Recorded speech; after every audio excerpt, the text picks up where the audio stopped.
coastline of the British Isles has so many nooks and crannies that its total length is longer than the distance from the North to the South Pole.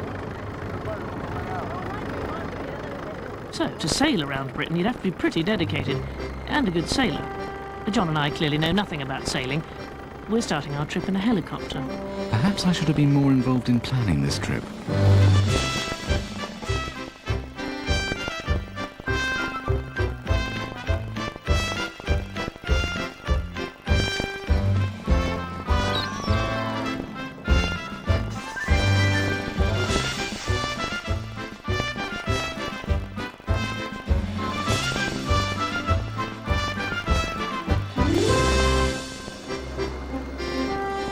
Minkies.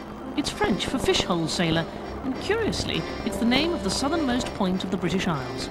Totally isolated, uninhabited rocks, just 17 miles from France, lying in some of the most dangerous waters anywhere. Big tides, big rocks. Apparently it's a bad combination. Is this really the most sensible place to set two novices off sailing around Britain? In all the years we've known each other, the nearest John and I ever got to anything nautical was listening to the Navy lark. I'd never heard of the Minkies before, and even now I'm here it seems hard to believe they're real. Miniature houses on a miniature island which takes about 90 seconds to walk round. Why would anybody have wanted to live here? Why would Britain bother to have a customs house here? But I've got other things on my mind. The tide is falling fast, exposing more and more rocks. If our boat doesn't arrive within the next 15 minutes, we'll be stuck. People do come here for total isolation holidays, but it's not in many brochures. The only full-time residents are thousands of birds with bowel trouble who jealously guard the southernmost building in the British Isles. Well, when you've been on a long flight, you need to, don't you? I don't know. I think I'll wait. If the smell's anything to go by, this place is clearly for the birds. Wants a bit of an air freshener in there. Against the odds of rock and tide, Herta, our new home for the next 3 months, arrives. They're here. They're coming in. I never much thought about sailing until I was taken hostage. Then it became a way of escape, at least in my mind. In fact, in underground cells in Beirut, I spent endless hours imagining the perfect vessel. And at night, I sailed the world in boats sketched on scraps of paper.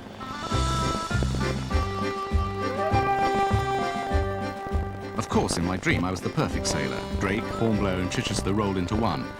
But this is reality. I'm plunged into an alien world, and I don't know where to look or what anybody's talking about. Can you come and spot for me? So that means you turn this, turn this way, and then we went off the first transit. We got that first transit not very sweetly, but this one. It's all a mystery. Our skipper, Tom Cunliffe, is steering the boat facing backwards, pointing to things I can't even make out. So is it rocks all around? Yes, absolutely everywhere. I mean, most of them you can't see at the moment, but in 6 hours' time, the tide will have gone down 30 feet, and then you'll have a damn good look. Unlike us, first mate Paul is clearly at home. Our skipper's been sailing all his life, so why is he reading an instruction book? John and I know nothing, except that safety lies in open water. We're suffering the kind of tension you normally only get in very old episodes of The Saint. That's the end of it. Thank goodness for that. Is it the first time? Yes, it certainly is. And the last? No, absolutely not. That's an amazing place, isn't it? It was brilliant. I can't believe we've been in there, actually. We're now in safe water, aren't we? We are, yeah. My old chart that I had from an old professional skipper, the whole of the Minkies had written across it in biro, "Do not go here." Is this as calm as it gets, Tom? Yes. You won't ever see it any calmer than this. This is quite unbelievable. Well, it's all right when you're sitting down. It's just that standing up business. You don't have to do that much. That's it. Two essential things to master if you're going to sail round Britain. One, putting the sail up. Two, walking. It's flat calm, but my legs think I've landed on the moon. Pull down with your whole weight. That's the way. Halyards, purchases, outhauls, dozens of ropes doing different things, but all looking the same. I can't pull anymore. Well, let's pull it together. Hang on, topsail sheet. Oh, and the topsail sheet. It'll have to come down. Yeah, it'll have to come down.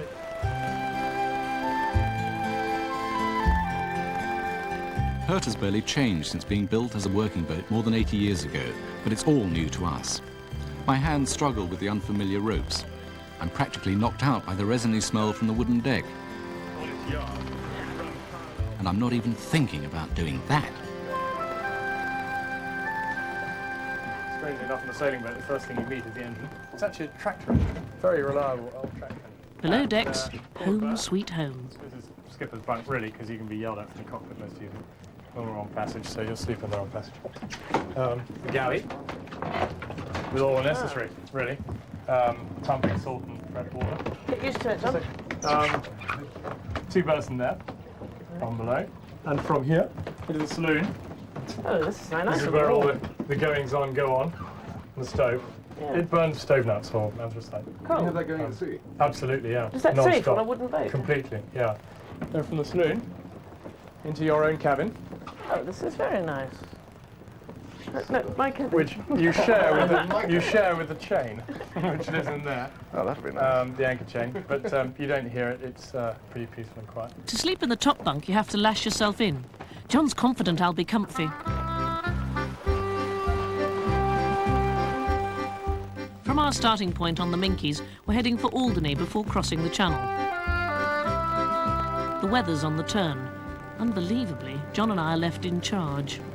German right, northwest, bearing northeast, 4, but variable 3 or 4. It's quite unnerving, actually, because you think you're going fine, and then the boat just starts turning far more rapidly and far more in the direction you thought you were just edging towards, and suddenly it takes off. And while I'm rather uncertain of the whole thing, I'm desperately frightened it's going to suddenly capsize it, which I know can't happen, particularly with such a light breeze, but it seems to involve a lot of concentration. I think I'm beginning to get a bit of a feel for it now, though.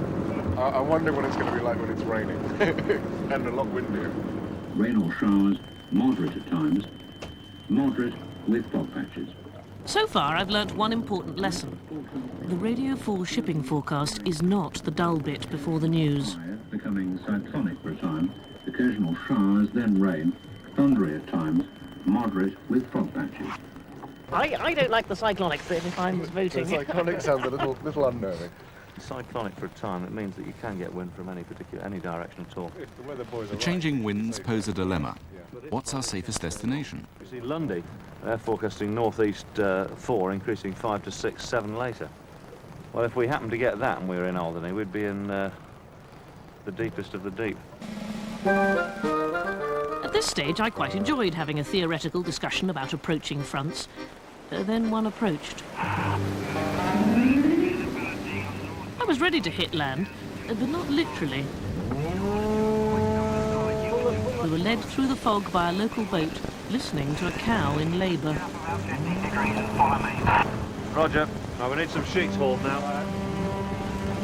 Keep going out, Sandy.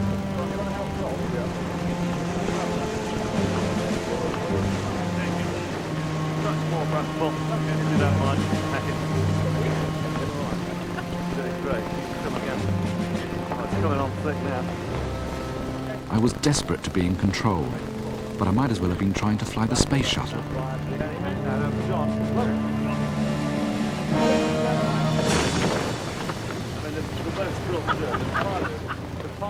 Herter's boom, the size and weight of a telegraph pole, had crashed across the boat. I'd endangered the whole crew, and I laughed, because I didn't understand what I'd done.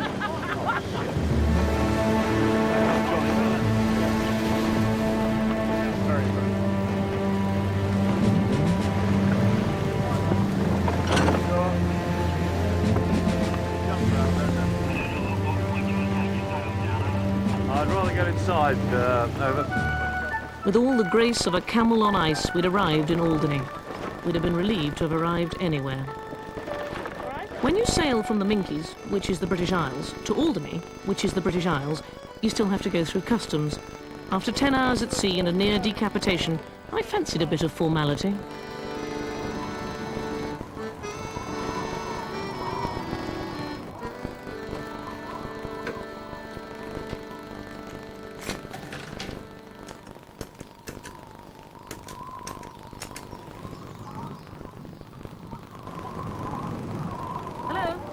Is that the Southampton Weather Centre? I'm calling up to get a forecast for the yacht Herter. We're in Alderney. Uh-huh. Oh, right. So you reckon we'll be here a couple of days? Time to explore. The capital of Alderney is a one-horse town, but the rain had even kept the horse away. When you approach Alderney from the sea, you can't help being struck how its natural beauty has been marred by concrete reminders of its grim past. The Channel Islands were the only part of the British Isles occupied by the Germans during the Second World War. The locals were exiled to the mainland. Today, most of them prefer to forget this part of their history. An incomer, the island's yacht chandler Roland Neal, is, however, comfortable exploring the hidden scars. Just over here in the... During the occupation, a labyrinth of tunnels were driven into the heart of the island by French, Polish and Russian prisoners of war. Thousands of men died as they dug what turned out to be their own graves. Yeah. I would love one day to accurately tape how far it goes, but I reckon this particular tunnel is probably about half a mile, maybe a touch more. What are the Germans going to use all this for? Were they bomb shelters or? Primarily ammunition storage. Well, we've come quite a way now, John. See, this is the first of the ammunition storage chambers. Oh. I reckon here. What, does it go on there? Yeah. Don't know what this was.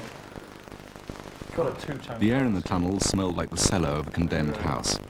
It seemed horribly familiar. God, it's just, it's like a cell, isn't it? Yeah. I really like this place. I think one of my friends in Lebanon, the Islamic Jihad would have really taken to this place. Yeah. Just claustrophobic. Yeah. Should we go out? I think I fancy a bit of fresh air. While I was exploring Alderney's past, Sandy was checking out the present. Apparently, this is best done in a pub. Alderney is a tax haven, so I went looking for a retired rich person. Well, now that Lloyd's isn't such a safe bet, they might want to place some of their savings with me. Have you got any advice for me now? Instead, I met a shipwrecked Norwegian sailor whose yacht had been run down by a supertanker. He's bound to have some sailing tips. Try to enjoy sailing and look behind, even if the rule says you don't have to do that, because the boat from behind has to avoid. Okay. I sailed here by navigational mistake 20-odd years ago, and I've been coming here ever since. Came here as a... In fact, what he's saying is he hasn't found his way off it. How do you feel about all the other people who come and settle here? I mean, I've met Americans and Germans. Well, you know the story, don't you, about Alderney? No? This being a small rock in the English Channel, with 2,000 alcoholics clinging to it. No, I never. Do you know what? That's only because I haven't got a drink. Across the bar, but separated by an ocean of money, sit the locals. So how many real islanders are there now on the island? Not very many left, not pre-war ones. Not vintage ones. Vintage islanders. People have got to come and live on the island, we appreciate Right. that. We being the undertakers, the more they come to die, the better. John had gone bunker mad. In the dead of night, he wanted to visit another one. It's in a rodent control area. I don't think rodents should be merely controlled. We'd heard this rave is the only one in Britain with local council approval.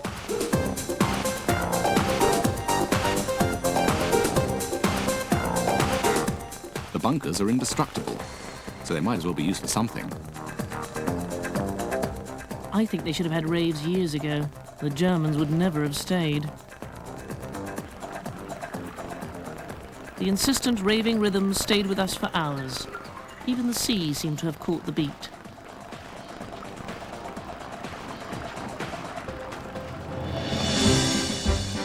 I can't say we took to Alderney. It seems an unhappy place, a sad history and an uncomfortable present. Rich incomers living in a paradise, uneasily supported by reluctant locals. Is Alderney unique, or would this be typical of the small coastal communities ahead? There's a big pile of rocks. Yeah. One of them far distance has a lighthouse on it. Right. It's called The one that looks Casquettes. like a Christmas pudding. That's the one. When that bears 295, we can go for it, but it won't be for a little while yet. Okay. So you can relax for a minute or two. We want 2.9. This we sounds get them? really silly, but does it matter where I sit? Well, no. Your position relative to the distance is completely irrelevant. If you steer a course to a point 60 miles away, Yeah. and you steer 1 degree out, you will be 1 mile out when you get to the other end. I was rubbish at maths. It's silly, isn't it? Do you remember all that 2 negatives makes a positive was an absurd idea? I don't have 2 sheep, I don't give you 2 sheep, you have 4 sheep. It's ridiculous. She's already losing her grip, and there's another 24 hours across the English Channel to Falmouth. I had hoped to be able to do quite a lot of cooking on board, because I really enjoy cooking, but I have to say it would need to be a very special meal, because it would almost certainly get a second viewing on its way back up again. I'm sorry, I can't do it. Being at sea's wonderful for your appetite. Strange to find a plate left over. I'd always maintained that seasickness is in the mind. It wasn't. It was in my stomach and it wanted out. The old saying is that seasickness comes in 2 stages. In the first, you think you're going to die. In the second, you're afraid you're not going to.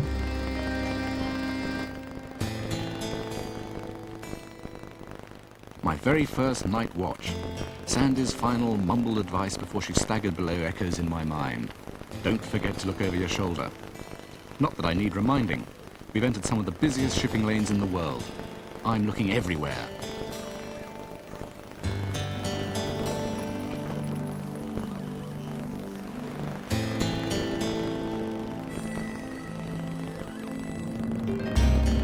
So this fella over on the starboard He's burner, such a blade of light that it's quite hard to find his actual navigation light. it's a real help on my first night's sail to have the moon out, Great, clear isn't it? skies and a It's just calm wonderful. sea. And a good sharp horizon. Yeah. We can see all these ships, exactly what they're all doing. It makes a tremendous difference. It really is magical. It's lovely. Being on deck at night at sea is as liberating as I'd imagined. I try to hang on to that sense of pure freedom, but I'm surprised by twinges of fear. I love the night air and the motion of the boat, but I can't read the moods of the sea and worry that they might overwhelm me.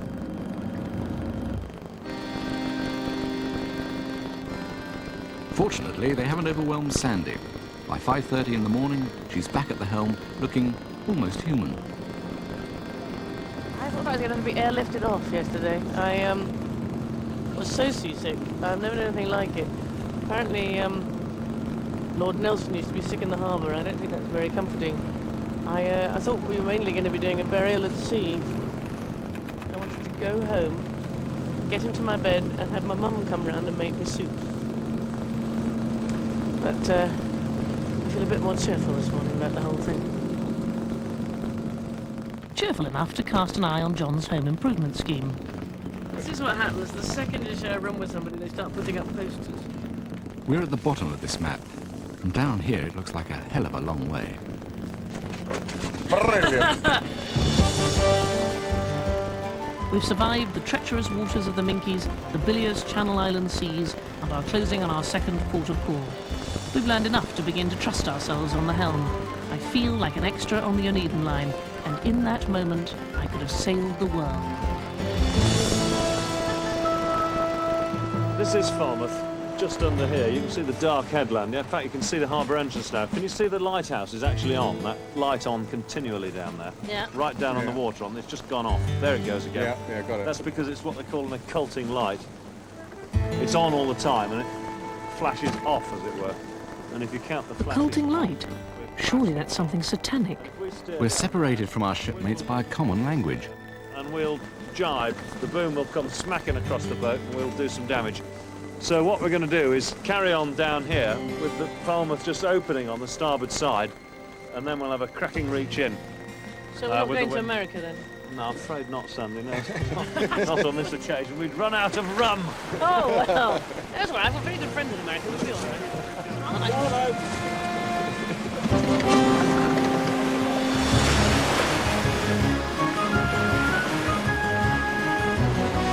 T-side. Falmouth has seen some of the world's finest seafarers. And us.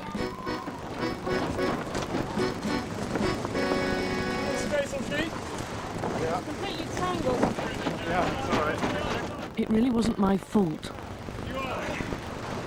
After a day and night of stressful inactivity, suddenly all hell breaks loose as we enter harbour.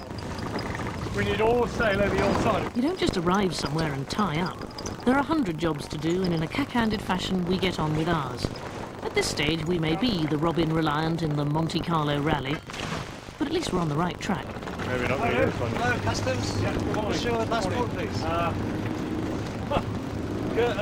Alderney. You remember, Alderney, part of the British Isles. Yet more customs. Falmouth. We've reached the mainland on the first leg of our clockwise journey around the coast of Britain. Our next destination is meant to be the Isles of Scilly, but the weather has other ideas. And once you're there, it's a very difficult place to stay if you haven't got settled conditions.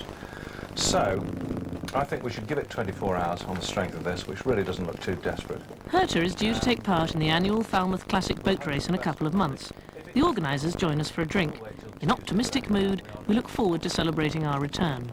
When we were on Alderney, we bought this bottle of Liberation rum. I've got a candle here, and what I'm going to do is I'm going to seal it with some wax and put my signet ring on it.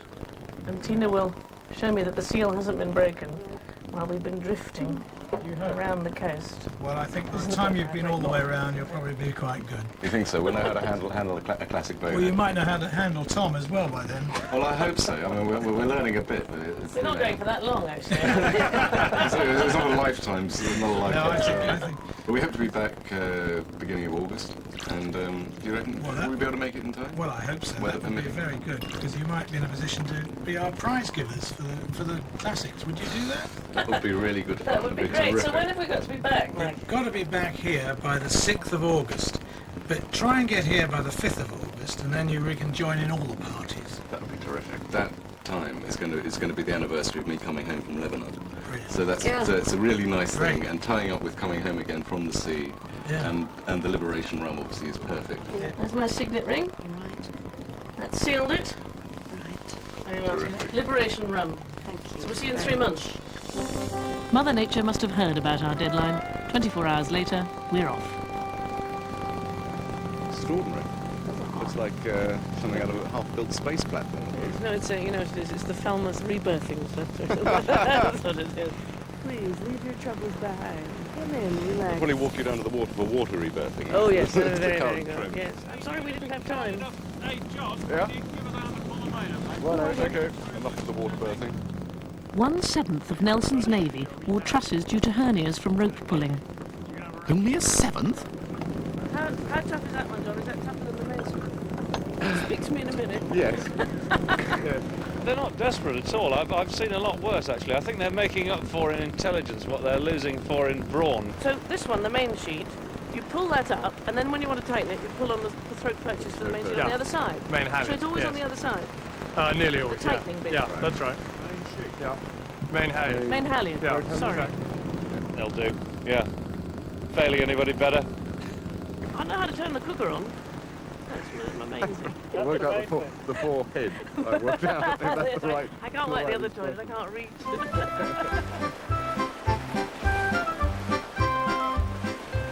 There's a lot of sea between the mainland and the Isles of Scilly. We're learning about sailing long passages. Once you've got the sails up, it's water, water everywhere, and plenty of time to think.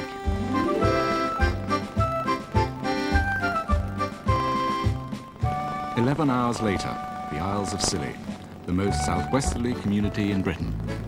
So am I carrying straight on for the minute? Carrying straight on for the minute to clear these dangers here, look. Right. We don't want to cut in too soon. Oh, it's fabulous. Look at me. I'm standing on my plastic crate, and now I can see the compass and where we're going. I think it's a definite advantage. We arrive at St Mary's, the principal island of Scilly, in our favourite conditions, daylight and calm seas. It's not a place to trifle with. An official pilot takes 10 years to master the hidden dangers of these waters. The harbour is the focus of island life. Families here are more likely to have a second boat than a second car.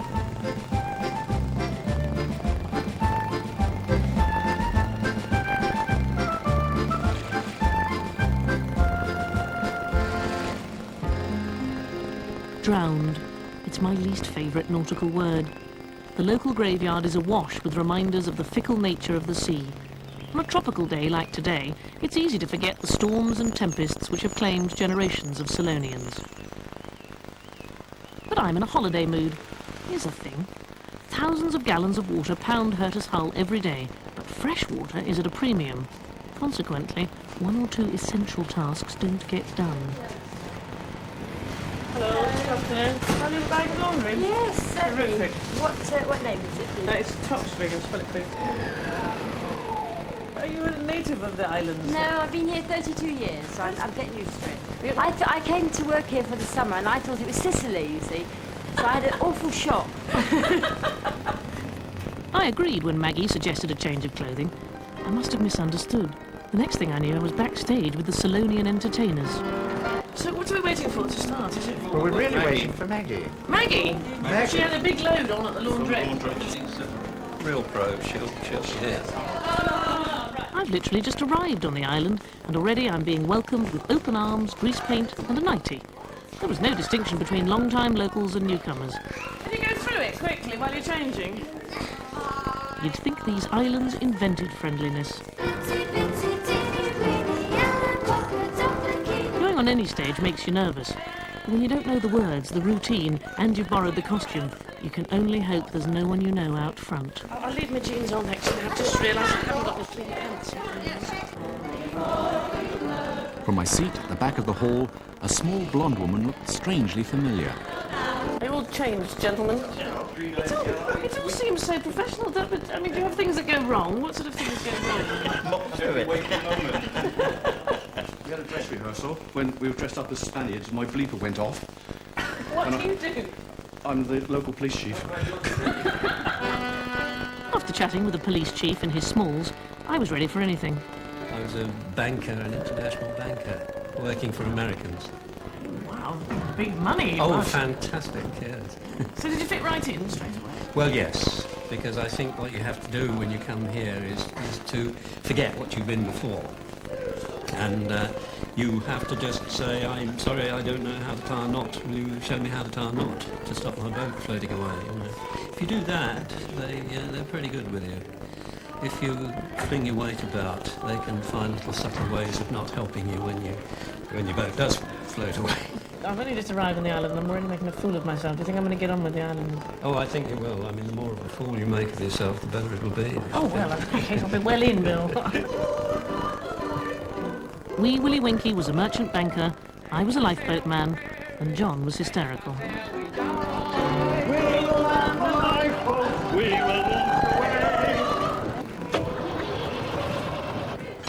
And Herta wasn't going anywhere. Her ancient tractor engine is already beginning to protest at our improbable journey. Delay looks inevitable.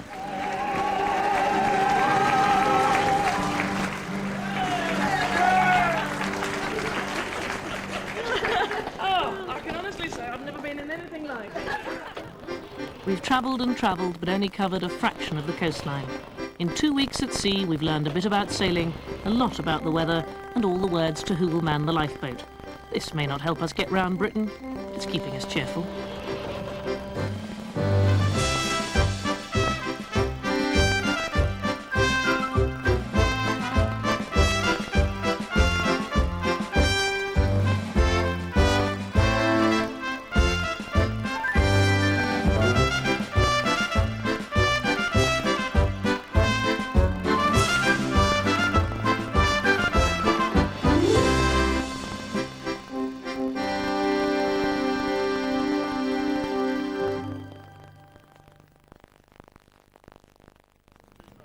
Poor weather has kept us on the Isles of Scilly. Not that we've minded, but our deadline to get round Britain forces us to head off at the first sign of improvement. The biggest problem around here at the moment is like a bit of fog, which is why we're just pressing on to get clear out to sea. The one good thing about the fog was that we couldn't see the dodgy waters of the Spanish ledges. They're not known for their steady approach to life. The boat wobbled and so did everyone on board. Apart from me, I felt great. Fried eggs, anyone?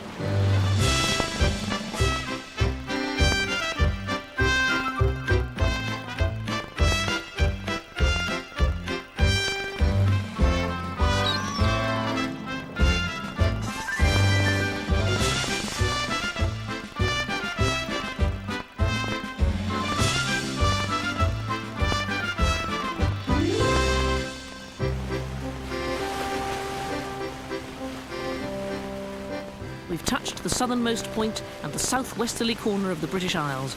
We've been land-bound, fog-bound, chucked up, and now the North Cornish coast was approaching so fast that I felt we should be discussing safe nautical braking distances. Hey! I think we're about ready for another attack. Aye, I knew I was going to learn to sail. I didn't know it would involve mountaineering.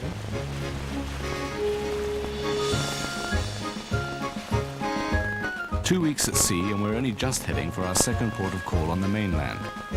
Already it's hard to take on board the variety of our experiences. Everything's new. The places, the people and the sailing. A few miles under our belt have hardly made a dent in the thousands which lie ahead. Attempting to sail clockwise around Britain's coast within the next 9 weeks begins to look like a heck of a challenge. As Herta brought us safely into Padstow Harbour, we could hear the compliments the old girl always attracts and realised we felt proud, part of the team and beginning to feel more at ease. Mooring alongside an old brig in this chocolate-box Cornish port, Herta blended into the ancient nautical scene like the final piece in a jigsaw. Of course, our love for the boat didn't mean we weren't looking forward to 24 hours shore leave.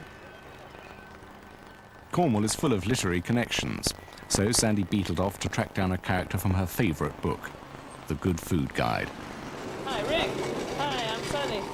How you doing? All right. Good. Listen, it's a bit of a cheat, but just come in on the Herta boat like that. Yeah. And I'm supposed to be cooking for the chaps. Yeah. And I can't face it, I'll be honest with you. I can't face it. God. And I got your name at the Good Food Guide. Right. I was wondering if you could give me a hand. Yeah, sure. I've got a bit of fish. Mackerel, I bought. Mackerel? Apparently it's fresh out the sea. Ideally, what I'd like is to eat it tomorrow. So it's either something I can reheat or something that we can eat cold. Oh yeah, we could do a escabeche, that'd be nice. It's quite a lot of work, but look, I'll do all that for you. I use Greek oregano. Have you got any Greek oregano at the moment for the bouillabaisse? Rick Stein, seafood chef extraordinaire, cooking just for me. I was in heaven. I wasn't quite sure where I was. Right then, here's my collection, John. And, Good Lord. And first of all, that one there, right in front of us, look, that's the one I called Angel's Runway, because I knew there were angels about, so if you ever come back here as an angel, and you'll know exactly where it is. Do you think a lot of people think you're a bit crazy with all these stones in this day and age? Oh yes, people do. And even myself, I'd think to myself, well, you know, this is a lot of cobblers sometimes, but you're here and you like feel the spirits around you. Yeah. Ed Prynne and his partner collect stones. Not just any old stones. Big stones. With mystical powers. This is my rocking stone. Yeah. While you were out in Beirut, every day I came out here, you wouldn't know, was you aware of this? No, I wasn't. I didn't. And we used a system like water diviners Yeah. use, all right? We predicted that you'd be released. We said it's in 3 years' time. And we were 3 months out. Good Lord. That all's working? People in this country, they are frightened about eating too much fish, aren't they? Or eating it at all. I think it's because it's sort of nature red in tooth and claw, right? Imagine if you were asked to go out and produce a chicken dish and you were given a sort of job with the feathers on, you know? Oh, no, I couldn't do it. Everybody uses supermarkets, but it's just this idea that things come in bags, and we sort of miss the sort of romance. I called some of the stones here after the ladies in my life. Really? That stone there, John, that one's called the Secret Lady, but I ain't going to Secret tell you who it is.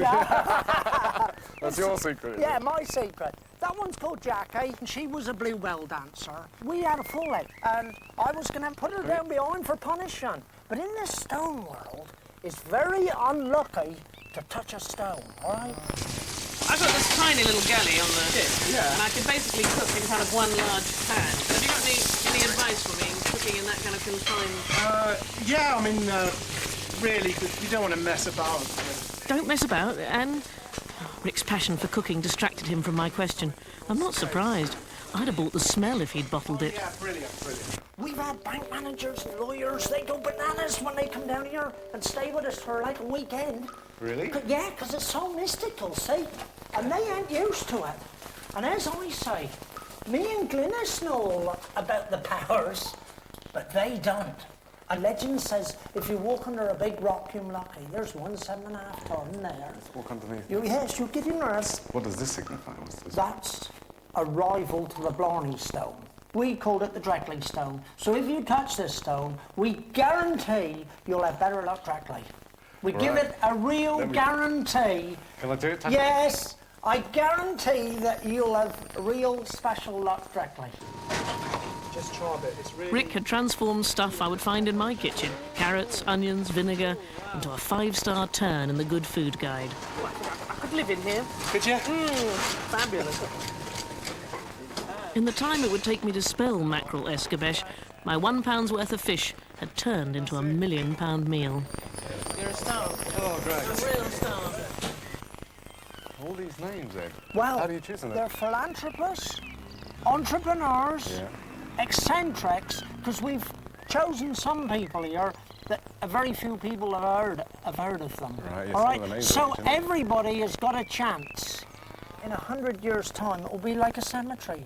People love to go in a graveyard and look around and read all the songs. What do your neighbours think? Because it's all over the front of your house here. My neighbours don't take any notice of me whatsoever. They're all right. If I couldn't think of anything that I could do here that they would even stop and come in. It's just natural to them, because they're eccentrics as well. There's something very reassuring about Padstow Harbour, but with the early tide we were off back to sea. During captivity I often tried to remember the England I'd left behind. Padstow is the living proof that those dreams were not mere fantasy. A piece of England which remains unchanged, where eccentricity and excellence live side by side. When I came back from Beirut, I'd been worried that greed and selfishness had taken over the British character. In this small port, far from the centres of power, I was delighted to find that this was not the case.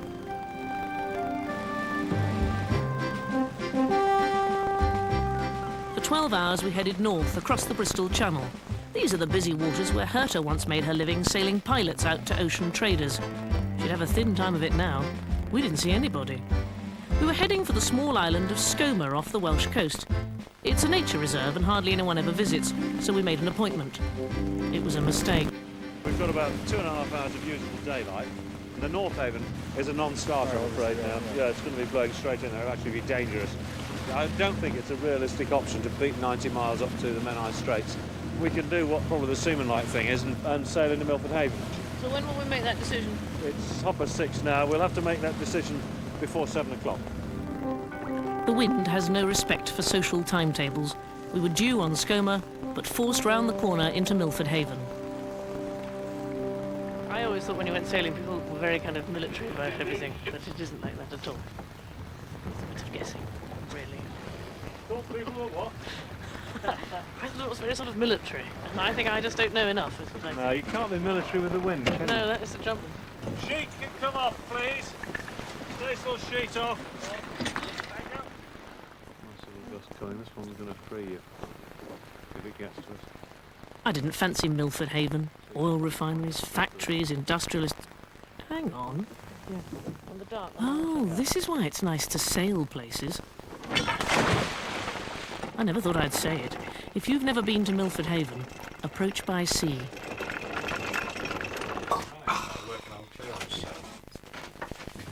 Well, this is from Padstow, is it? Are these not like mercies, I think is what we say, isn't it? Yeah. This is delicious. Cheers. Isn't that good? It is. Very nice. It's wonderful. Is this what you cooked? Well, I have to say Mr. Stein did it. It's been a hell of a long day. It's been a long day. We have covered an enormous amount of ground. Long day, 16 hours? I mean, we have crossed the Bristol Channel. It's the widest place, and we're now in Wales. Hooray. Well, here's to having lost our way. Sorry to start that again, John. Sorry. Yeah, you got a bit sharp. We want a drink. While you're We're going fishing in a minute. So just... To Wales. we had to Shut up! A toast to a safe anchorage after a slightly dodgy day when we didn't know where we were going. Yeah, we can certainly drink to that. This is a fine spot to stop. A fine spot and a fine stand. He'd gone. He'd definitely gone. We'd been so relaxed in Milford Haven we had perhaps overindulged. By 6 o'clock the next morning, I was cursing the wind and tide for demanding an early arrival at Skomer. Thousands of birds make their home on the island. It's all right for them, they just fly there. That's fine.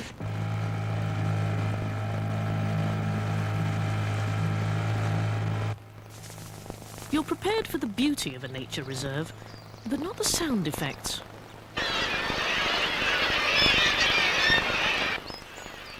Skomer Island must have the smallest neighbourhood watch scheme in the country. Anna and Steve Sutcliffe are the only people who live here. Of course, that doesn't mean that as wardens of Skomer they're without other residents to check on. These are our study burrows where we're looking at the survival of adult shearwaters and also breeding success. The adult bird to start with. You can see he's got a ring on. This is what makes all the noise at night.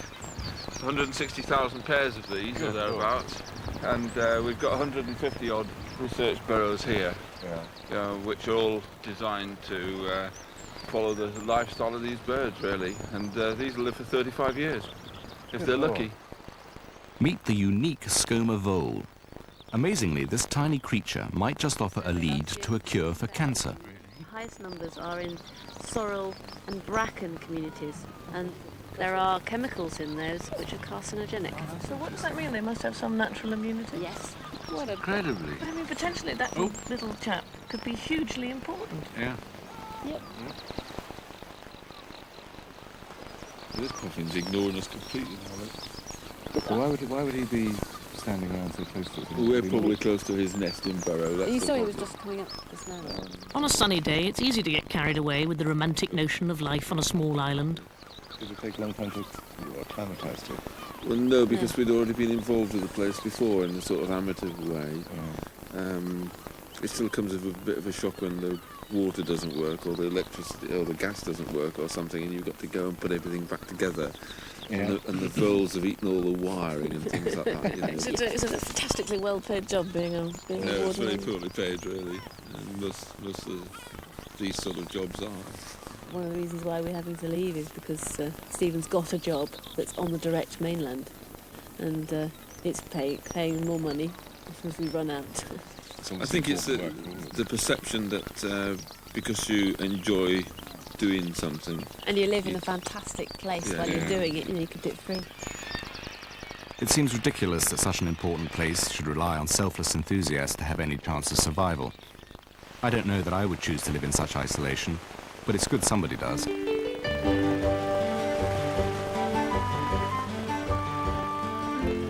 Cardigan Bay stretched out before us. Along the coast, no doubt, plenty of fascinating places and people, but we couldn't stop. You see, Herta's a big boat. You can't just pull up any old where, so we headed for the Menai Straits, a romantic overnight passage hours before the mast. Is it, I must be trying to wet them up, is it? I think it is. Yeah. Yeah. All right, okay, well, do you want to go and put the kettle on? Yeah, Dig we'll them out? Standing a 3-hour watch at night on an old sailing vessel is just as exciting as I had imagined. I hadn't imagined being so cold or so tired. I thought it was only fair to let Sandy have a go. Andrew, it's your watch.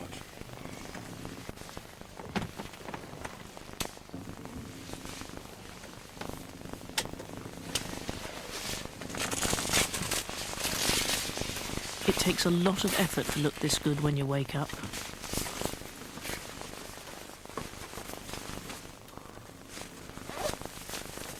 Midnight, after an hour's beauty sleep. I was trying to put on 2 pairs of trousers and 3 jackets, John was shedding a ton of clothing, and there was a film crew in the way.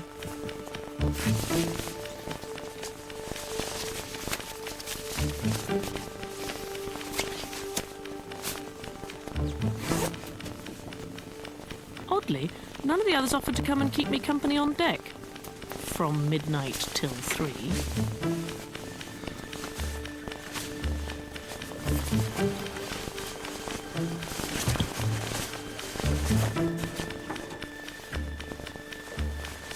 I was ready.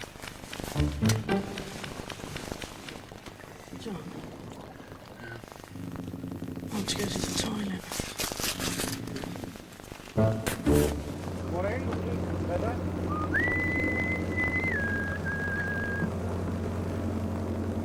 Rule Britannia, Britannia rule the waves.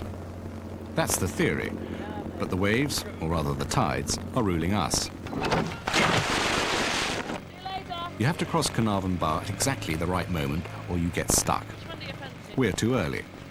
We've been trying so hard to forge on that we've got ahead of the tides and have to wait. Tell you what, why don't we go over around there and have a look, see if the pub's over there. After nearly 48 hours at sea, we're in danger of going stir-crazy. We'd have gone ashore anywhere. Is the tide coming in or going out? I think it's coming in, because that's why we're going out later on. Oh, right. I just want the boat to go. No, sure. I think that's Well, it has its own merits. keep an eye on it. Do you think we're overdressed for the beach? Sunshine. We are English after all, aren't we? Sorry, Danish. English, Danish, we needed the Welsh word for pub. It's only 5 to 11. Another door somewhere. Excuse me, do you know what time it opens? Oh, great. Was it yours? we just come in on the big brown one, the black bit. Oh, yeah. It's just a smashing place. It's a really lovely little place. Yeah. Well, how do you say the name? Because we were Porth and Klein. Porth and Klein. Porth and And the Klein. pub's called Tí Coch, Tí-Coch. which is Red House.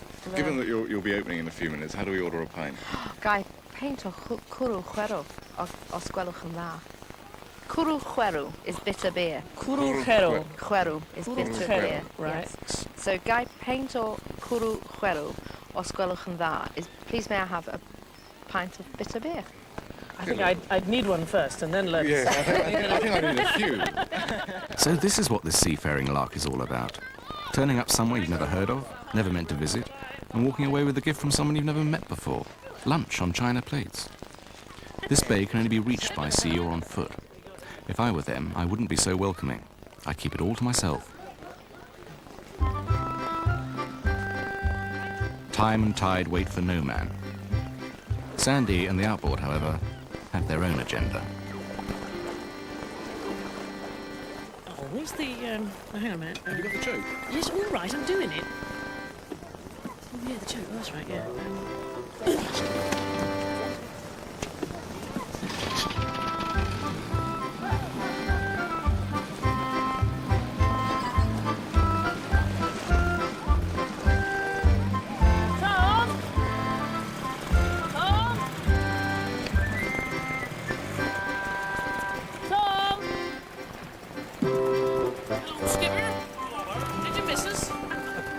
Hardly. Oh, we've had a nice time, That's actually. the answer. Oh, you swine.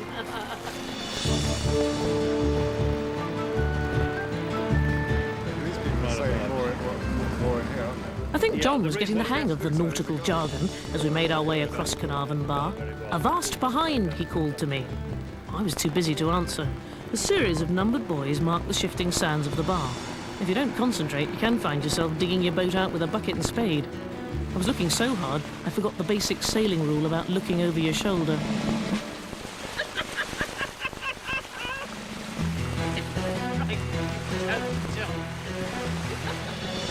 Carnarvon Castle, pride of Wales, and probably hell to heat.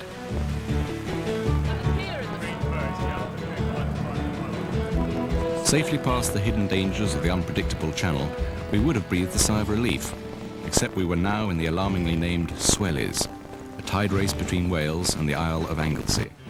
We passed unscathed through some of the trickiest waters in the British Isles. I was feeling rather confident. Nearly 3 weeks of full-time crewing, and I was contemplating applying for my Blue Peter Able Seaman's badge. This was before we arrived at Conway Marina. I missed the order I was given and didn't like to ask. I stood by with one rope and it turned out I should have been holding another. It all started to go wrong. Everything I'd ever learned about anything instantly unravelled in my mind. And my aim went as well. Right, make that fast. Make it fast. On the post. Oh. It's here. It's here. Yeah. Right, I'm going to bring her astern. I want you to take up the slack, Sandy. Yeah. You're holding it, Sandy? Yeah. You got it. For once, I longed to be just an ordinary tourist.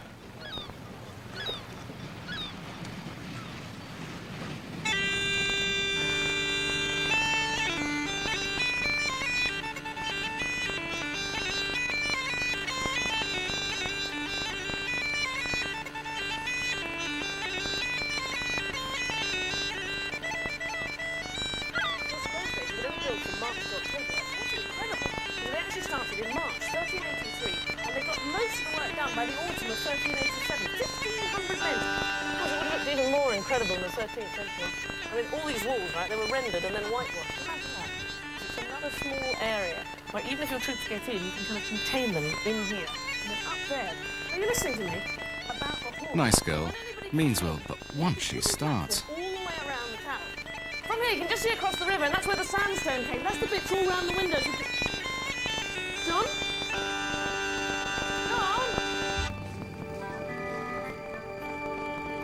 We had a nice evening in Conwy, but we should never have relaxed. We'd barely digested pudding and we were off again, to the glories of Liverpool. I'm not ready, in my mind.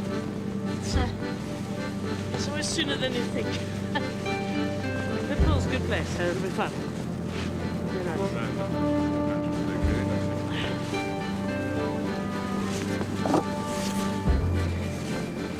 Come on, let's turn about. Partial awareness, I'm afraid, of the station again. We'd been prepared for it to take 12 hours to cross Liverpool Bay, but hadn't expected it to be deserted. Where are all the British ships? The only boat we saw was coming to meet us.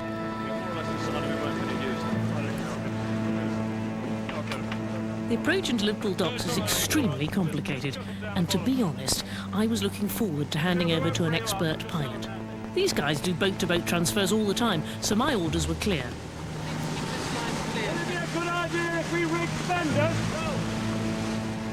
I was to hold a steady course, allowing the pilot boat to approach us.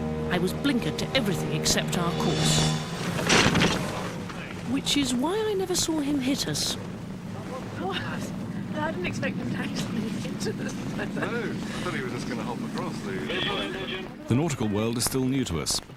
Before we set out, Sandy and I had worried about lots of things, except being hit by another boat, especially one skippered by experts. But Alex seemed unconcerned by a collision. He normally pilots supertankers. I think we were a bit of light relief. So have you brought ships in conditions which you thought really were not suitable? Yes. But I wouldn't have told you that on the day.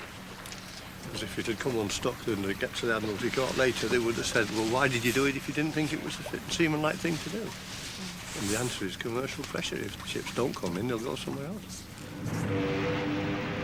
I'm not sure I like the man in charge telling me that he sometimes brings boats in when really it's a bit iffy. Doesn't fill me with confidence. Still, I've been nervous in Liverpool before. So you're ready to face your public? I think so. The Liverpool Empire. Oh, no. 2,300 people. And each and every one of them goes, I want my money's worth. Yeah. Must be terrifying when you first come out. Yeah, I think that actors buy more diarrhea products than any other thing at the chemist's. I can well imagine that. I tell you, it was an amazing feeling. It's having your voice heard right at the back of the theatre. Good evening, Liverpool! Oh, my God, that's professional. How are you doing? It's good, isn't it? Well, look, it's fancy a bit of sport of acting. Yes, I know. The time has been... This is good, shut up. The time had been when, had you been so brief with him, he would have been as brief with you as to shorten you by your whole head's length. Yeah, I'll show you the rigging, shall I? No, very, very good. Yeah, that was my debut. It was tremendous. Your debut. Great. The one quote John knows, and it has to do with being short. Old seaports were full of people, so theatres thrived, and there were plenty of out-of-work sailors to work as stage crew. They approached the job as if they were still at sea. And mind when you come up here, so do I climb over? As you can imagine, the guys on the schooners would have been quite used to climbing up rigging. Yeah, it would have been second nature. Oh, absolutely. Come on up here, no problem at all. Easy. Of course, I've got an armchair to step on, so I'm sure they didn't have. All right, then. Look, So we're all... You see, it's all hemp. It's all exactly the same stuff as we've been using on the boat. Now, this is a counterweight system. It's actually quite a new system up here, but some of the houses are what they call a hemp house. It really was just literally what we've been doing. Hauling it in and then working it off on a cleat. Do they call it rigging? I don't know, actually. I think so, yeah, the stage rig you talked about. This is Tony. Tony's the technical stage manager here. Tony, hello, John. This is John that I'm sailing with. I was telling you about Tony. Right. Well, Sandy had said that I was likely to see similarities between our sailing boat and backstage. Oh, yes. Well, this is just a ship what doesn't move away from the ground. You know, it is a ship on shore. First time I've ever whistled in a theatre. Because it is about, there's a superstition, John, that you're not supposed to whistle backstage. And on ship as well. The stage manager would whistle up to the flyman. That was a cue to bring a flying piece in. Now, if anyone whistled when they shouldn't have done, the flyman would bring something in to be an accident. That's where the superstition came from. Don't whistle on stage. While John gave his Larry Olivier to my Vivian Lee, the weather was beginning to warm up to a performance of The Tempest. Our next destination was to be Northern Ireland, but the winds have picked up to gale force and Herta's not going anywhere. Our trip couldn't possibly leave out Ireland, and besides, I've a reunion planned with a certain man who owes me a drink, former fellow hostage Brian Keenan. The only way to get there within our deadline is to hitch a lift on a vessel which can overcome the bad temper of the Irish Sea.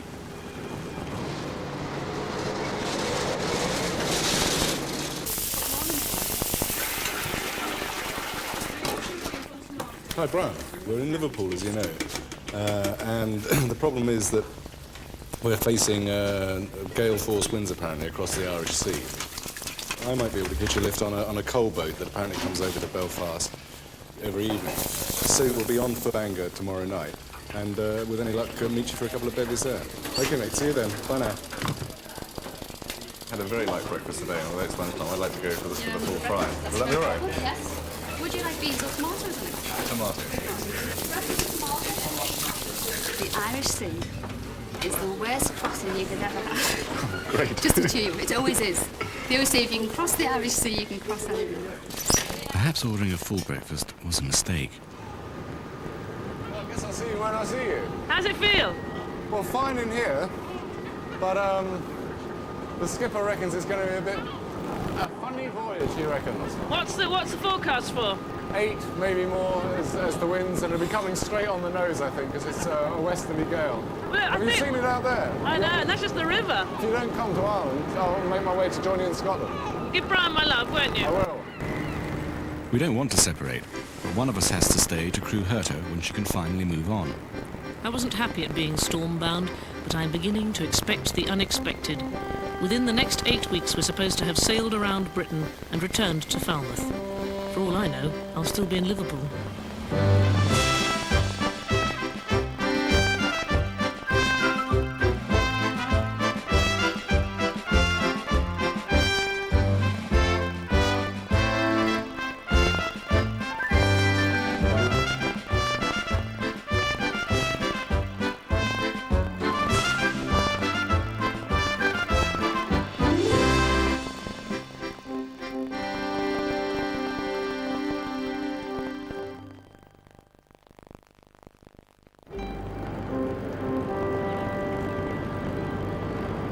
Even here in the shelter of the docks at Liverpool, the wind's blowing up enough to make a sailing trip a pretty poor idea.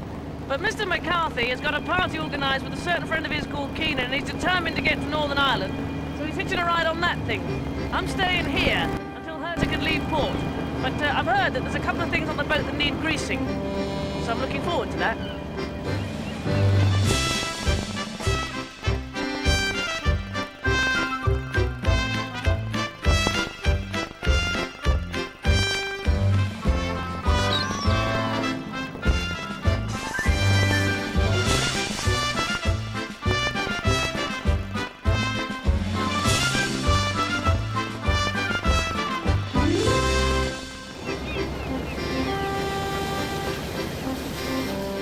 Sailing around Britain could leave out Ireland, but I do feel that giving up the joys of an old sailing boat with no shower for the comfort of a high-tech container ship is a bit of a cheat.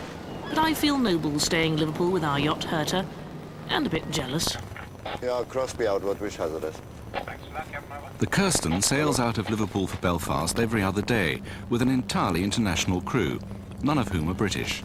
Does the journey ever get boring when you've done it so many times? Again. Does the journey ever become not interesting when you've doing it so many times? Do you ever sort of just wish you were somewhere else or on another journey? No, that's my job. I do the job over years and I make my money with the job.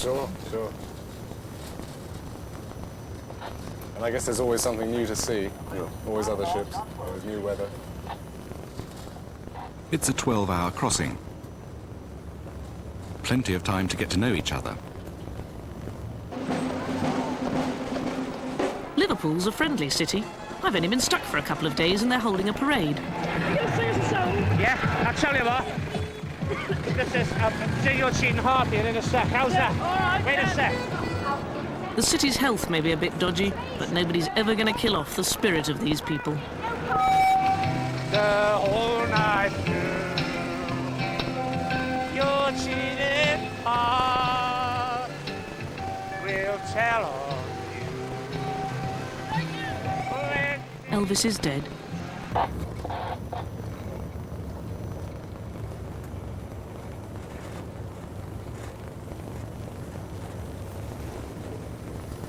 Have you family at home? Yeah. How do you do? Are you the Lady Mayoress? Yes, hello. How are you? I'm from the BBC. We're filming. We're going all around Britain. Come back again soon. Thank you very much. Oh, it's a wonderful parade. Very friendly. Very friendly too.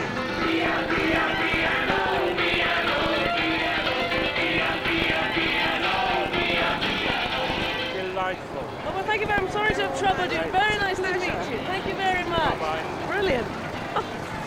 I spoke to a Lord Mayor, and they've been in the parade. John's got no idea what he's missing.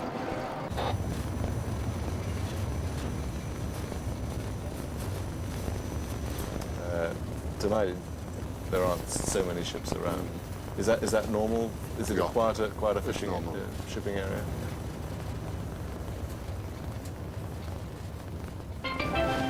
The sun rises over the Antiguan flag. Hang on, I'm on a ship sailing from England to Ireland. Nothing at sea is ever what I expect. During my 4 years' captivity with Brian Keenan, we relived every moment of our past lives and shared dreams of the future. In an underground cell in Lebanon, in complete ignorance, we started sketching the ideal yacht to sail us into freedom. With 3 weeks' real sailing experience, I was looking forward to showing her off to Brian. But thanks to the temper of the Irish Sea, we'll have to make do with a few photos. Brian told me so much about Ireland during those years that arriving here feels like coming home. Back on Herta, we're laying plans which the weather will no doubt change instantly. It looks quite jolly now, really, doesn't it? It's just a decent breeze, but it's not from a very favourable direction. The Isle of Man is not a terribly attractive proposition. The TT is on. The harbour's going to be a zoo. It'll be full of yachts, and there won't be much space for a boat like ours. So, if we get round the Isle of Man, we might possibly be able to put into Stranraer and pick John up off the ferry, or make the whole way up to Campbelltown, which is, well, all of 150 miles, which is a full 24-hour passage with a fair wind. I've been at sea 3 weeks. 24 hours of fair wind seems very unlikely. I could have taken it easy and stayed in Liverpool, but I hitched a lift, beat the weather, and got here on time. Where the hell's Keenan?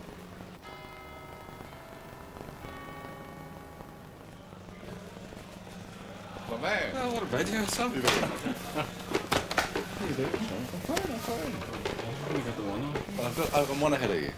Can I get your pint? Yeah, I know. Okay. I've got to tell you, driving along in a cab, and this guy looking at me in the rearview mirror saying, what are you doing? Why are you going? And he said, what's your name? So I said it to him, I think he swerves. He said, I was reading the other fellow's book. I said, oh, yeah. And he carried on a bit, and his shoulder started going. He said, shouldn't you be in the boot? I thought, welcome to Ireland. Well, thank you. You know what they say, John Boy? Sláinte. Sláinte vote. Cheers. I've dined out several times on our Lebanese restaurant. Oh, really? I've told everybody where it's going to be, and that when they come in the door, whip off the clothes, slam on a blindfold, throw them down in the chair. What do you want?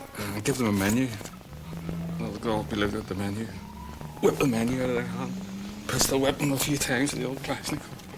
Give them a bowl of rice. The theme song was going to be You Can't Get Anything You Want at the Hezbollah restaurant. That's right. Remember the time you used to put my head away, drawing boats on scraps of paper? Yeah. Did you get it right?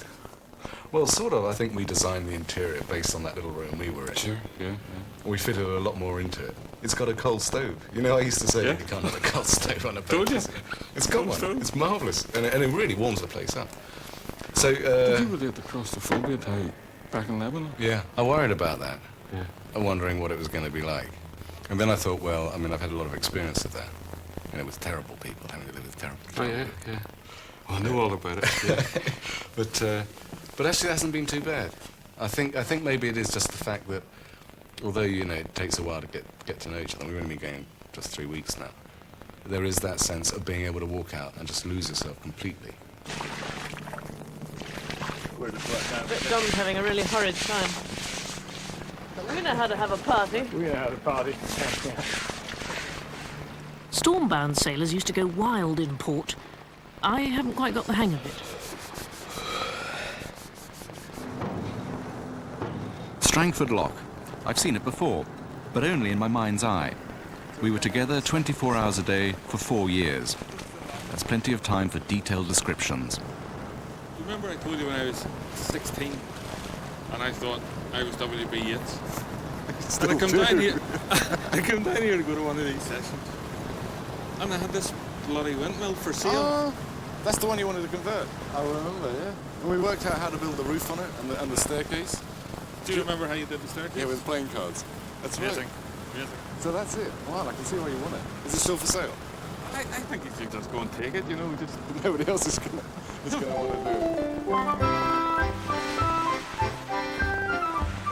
After 3 days stuck in Liverpool, we at last have a window in the weather to head north. It's not a calm window, but it is a window.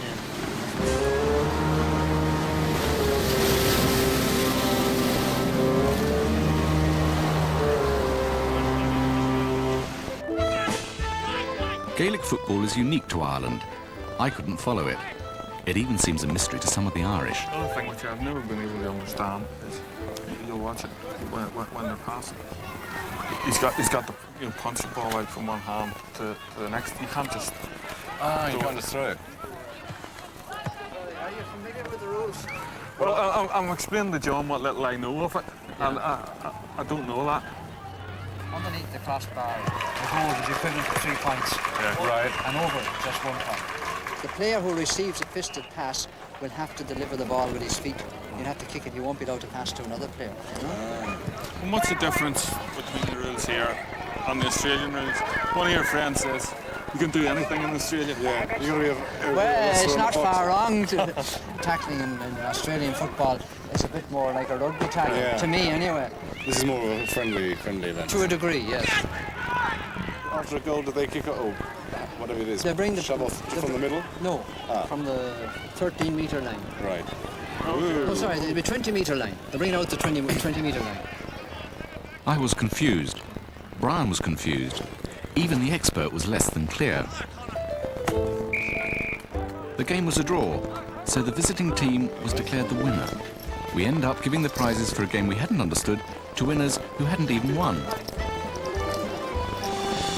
must say I've noticed the difference with John not being there. I've missed having him around, if I'm honest. I can't tell him that, obviously. But it would be nice to meet up again. And tell him that we've been through some of the roughest seasons. Now we're all right. Oh my. I think it's a good job I don't know what I'm doing because I'm not scared, you see. If I knew it was scary, it would be rubbish. Past the gas fields of Morecambe Bay, night falls as we skirt the Isle of Man on our long passage non-stop to Scotland. With the boat's crew reduced to 3, there's little time for sleeping, but plenty of time to get to know each other. When I was 3, I used to go sledging anyway. Yes. And the amount of clothing you had to wear then in Denmark was about the amount I've got on now. I've had a terrible life, Paul. But What about when you were 4? Oh, well. I was about this high, actually. I lived in Africa then. You did? You see? Interest already from you. I knew you'd be fascinated by it. I'll be right in back. Africa, but you weren't sledging in Africa, obviously. Well, on Mount Kilimanjaro, it's a funny thing. Ah, right, funny yes, thing, actually. yes. Long climb. It's a long climb, but once you're there, it's a hell of a ride down.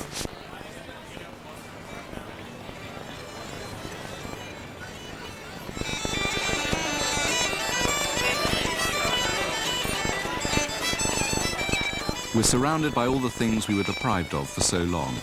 Music, new faces, a drop of the devil's buttermilk.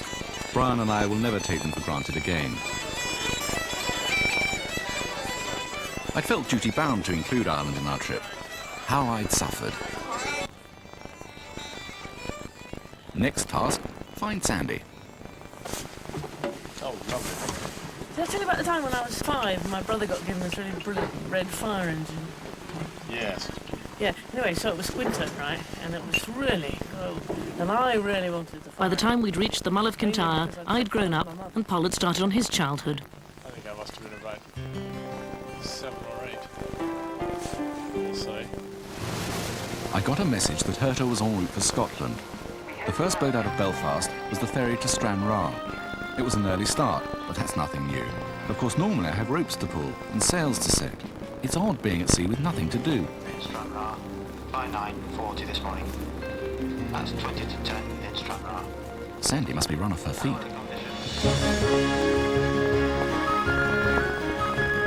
Before we set off to sail around the British coast, the one thing I'd imagined was an endless cavalcade of stimulating coastline, the physical frame of Britain providing variety for my restless mind. From Liverpool to Scotland, we've seen nothing but sea. It's a strange thing that when you're at sea, your perspective's changed. I've quite often heard the shipping forecast because I'm waiting to hear the news on the radio, and now I find I'm listening to the shipping forecast because that's the important bit, and occasionally listen to the news on after that. You get obsessed with the sea and the winds, and all the ordinary things that you would normally think about go completely out of the window. It's really much more a matter of where can we get to and when are we going to get there.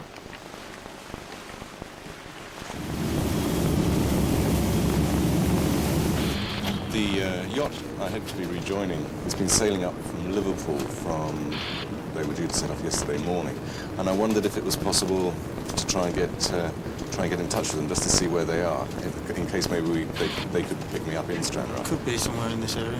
Can't see them on the radars, but right. We're certainly going to be trying to do it. Could you try? The yacht's called Herta. Yacht Herta, Seacat Scotland, Seacat Scotland. Where they might be. They're rather out of range, are they not listening? Right, they may well, perhaps they are out of range. Because it's not so easy to schedule Herta's movements as it is the Seacat.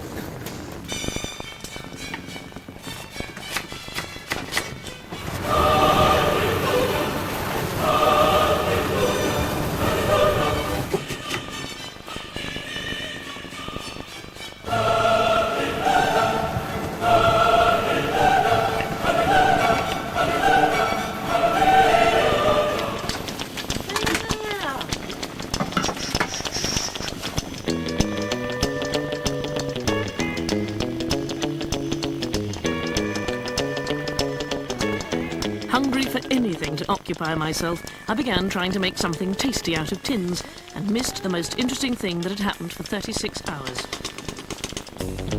Our arrival in Campbelltown. My hometown, really. Is it your hometown? Yeah. Darling, boogie on down. Home is 15 miles up the road. Oh, well, I'll back to your place for a shower then. There's nobody there. Well, even more, all the more reason to go back and use the shower. Silly boy. Scotland, the tartan home of Rabbie Burns and Auld Lang Syne. I half expected bagpipers to welcome me on the quayside. With an air of anticipation, I leapt ashore and marched into Campbelltown, ready to lay down my life for a plateful of haggis and a wee dram. It's a bank holiday. It's closed. Herta's journey from Liverpool to Scotland has taken a huge chunk out of the map. Suddenly it seems we're getting somewhere in our attempt to circumnavigate Britain. John's journey has taken him from Belfast to Stranraer and on to the Isle of Arran, where he got a message through to us to pick him up. But once again, the weather's not playing ball. Herta isn't going anywhere, and we can't contact John to change plans. I better track him down before he heads off on his own again.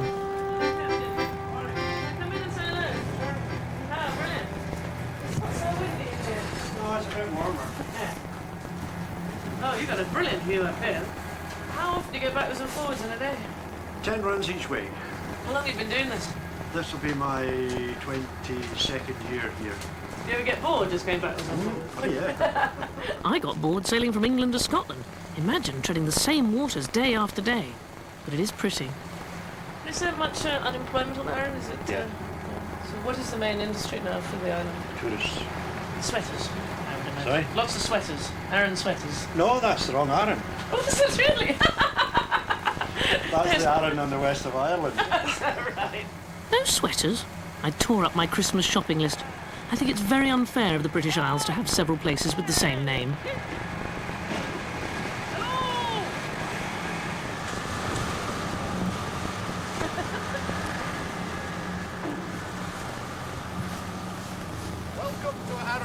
Alan, how are you? I'm fine. Where have you been? Oh, it's good to see you. Good to see you too. How's it? Oh, fine. It's just a rather long time to catch up with you. Yeah. Have a good party. Oh, yeah. Terrific party. You're really a good Come practice. on, let's find some coffee somewhere. I'm afraid.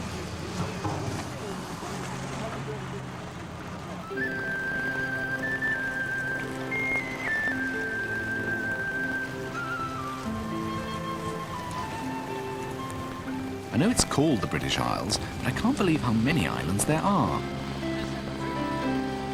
Across Lamlash Bay, off the coast of Arran, lies an even smaller island.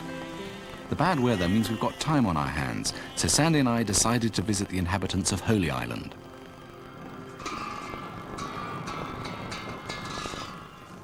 A community of Buddhist monks and nuns live in retreat here.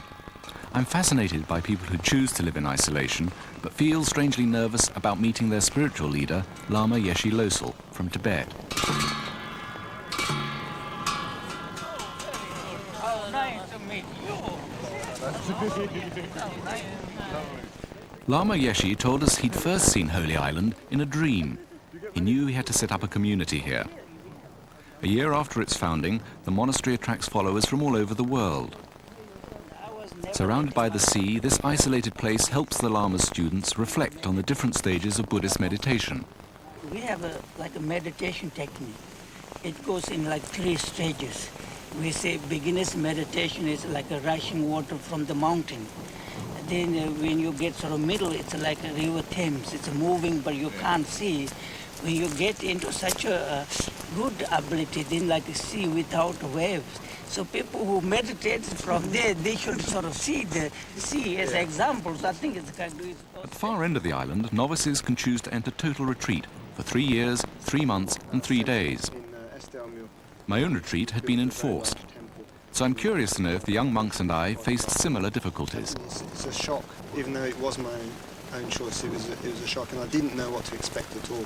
One doesn't. You can't ever imagine what it would be like to be, totally by yourself. Did you feel a temptation? Because obviously you were free to go if you wished to. You could go, but once you leave, you can't come back. Right. And because I'd chosen to go there myself, and I really wanted to stay. And I never thought that I wanted to go out. Although, it must have been in my subconscious, because sometimes, some of my dreams I'd go off. Yeah. And even in my dreams, I'd feel guilty that I'd gone past the gate. Yes. This man has taken 283 vows of abstinence. I'd no idea there was so much to give up. You see... Do you find you use it a lot? I'm also responsible what happens in Sunny so they have to call me. Ah, I see. Sorry, that's the Lama's mobile phone. Well, just because you're in contact with the spiritual world doesn't mean you don't need to keep in touch. So they have to sort of keep on contact. Special. Did you make that? Did you make that? You made that? It's a Lama telephone case. How curious to find this quiet corner of Tibet tucked away in Scotland. Not everyone's happy about it. Some Christian groups have protested vigorously. The Lama is unperturbed. If you have a strong faith, he said, why should other people's beliefs worry you? I was impressed by the commitment and courage of these gentle people to journey so far within themselves. I asked the Lama if he had any advice for our journey. Be of the moment, he said.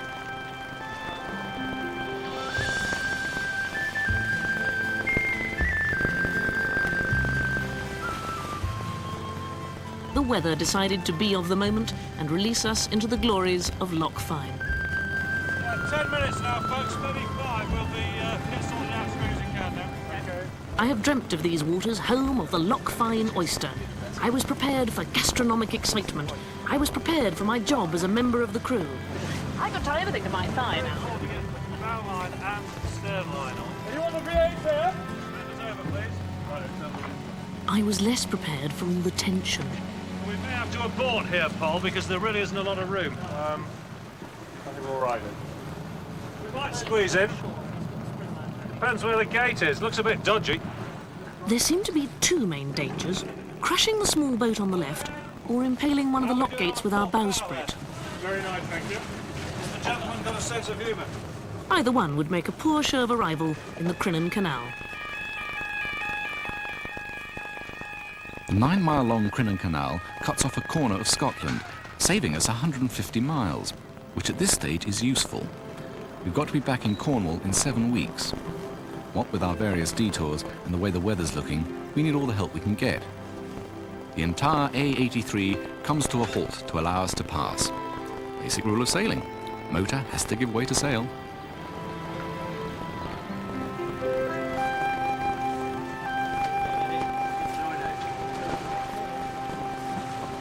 Somebody get off that line. Yeah, get off that line. Fender over the bow there. Fender over the bow. Oh, a month at sea and I'm still never where I'm supposed to be.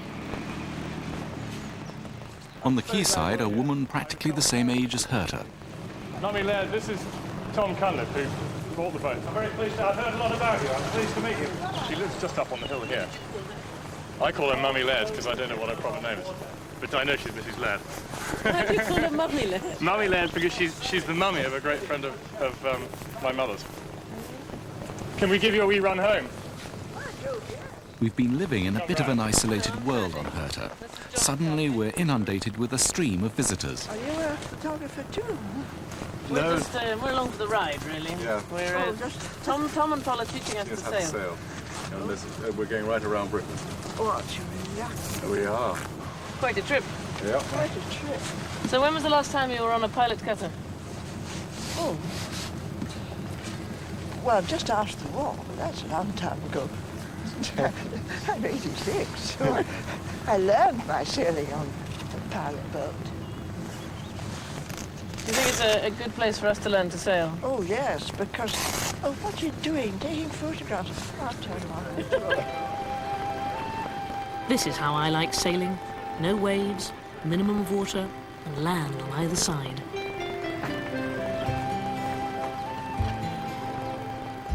On a lovely Scottish summer's day, we drift watching the smoke curling up from people's chimneys. Smoking chimneys. Summer. What does this tell us? This is like one of the across on the ferry yesterday. Oh, Jack, nice to meet you. Right, well, we'll be up in a minute. Paul, hold on there. I recall it's quite easy to put together. There you go. I'm not a big fan of exercise, but after 4 weeks at the mercy of the elements, I'm even willing to build my own transport just for a brief moment in control of my journey.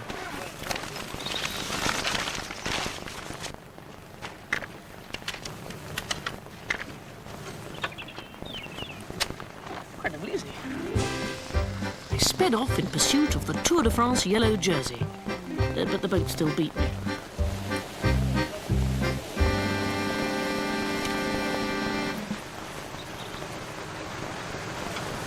Which way do I turn? I went down or up? I went up. How do you know when they've finished? When you've got... The red button there goes up to the top, up to the Oh, plate. right.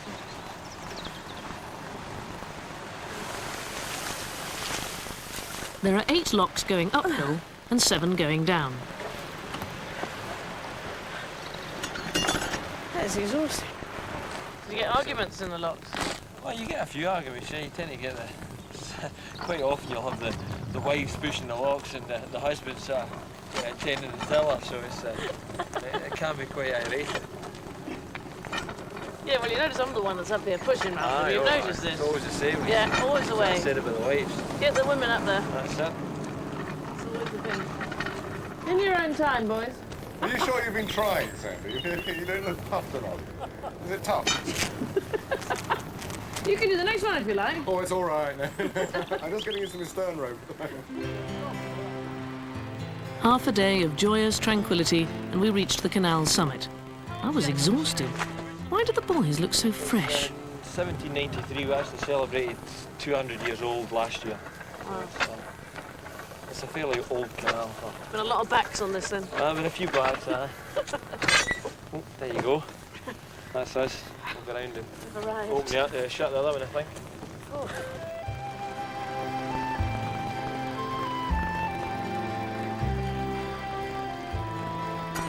Now we're going downhill. I think I'll give Sandy a hand. What happened to all those nice big beefy men you had on entourage over a little while? They didn't think you needed help. They were wrong. You just lean back, right, and I'm here for the balance, you see. You and balance, they just don't seem to go together. Actually, it seems very smooth. Thank you. You've got that stern rope business sorted out now. Oh, I got it sorted out. You can tip backwards into the canal there. Wow! What am I actually, am I opening the... The gate is opening to let the water out. So the water goes down. That's right, isn't it? Yeah. Right. And the water goes through, and it's pretty clever. And now you've got to do the other one. Right, fine. Nothing could mar the serenity of this perfect day. In the distance, our next goal, the jewel of Scotland, the Western Isles. Pity the stormy waters of the Atlantic are in the way.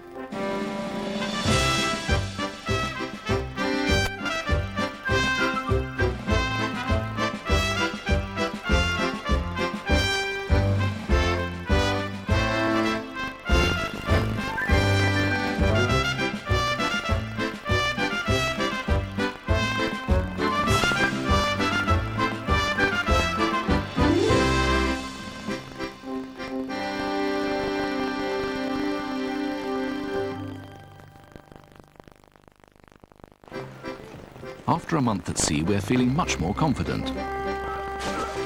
Don't be silly. This was our day off and we were going to paint a lighthouse. I don't even want to talk about it.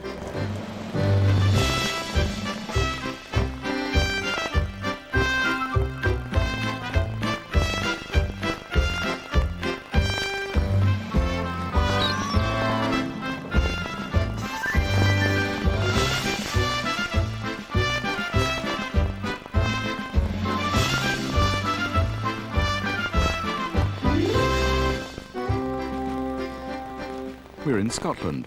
Since going through the Crinan Canal, we've fished for lobsters, met a splendid man called Lachlan McLaughlin, winner of the Strangest Beard So Far competition, painted a lighthouse. Yeah, I said I didn't want to talk about it. Visited the grave of St... who was it? Oh, I can't remember. Honestly, we've travelled so far and seen so much. It's nice sometimes just to sit on deck and relax.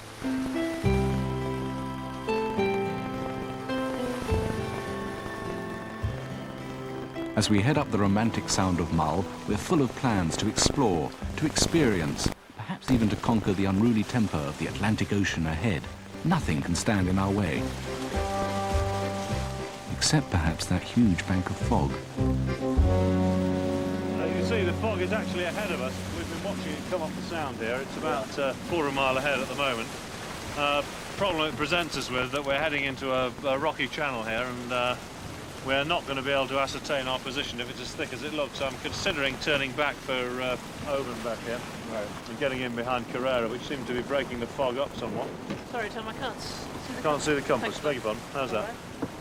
I'm just waving the magic box here in the air, but it's not doing us any good. It's not giving us a fix. Right.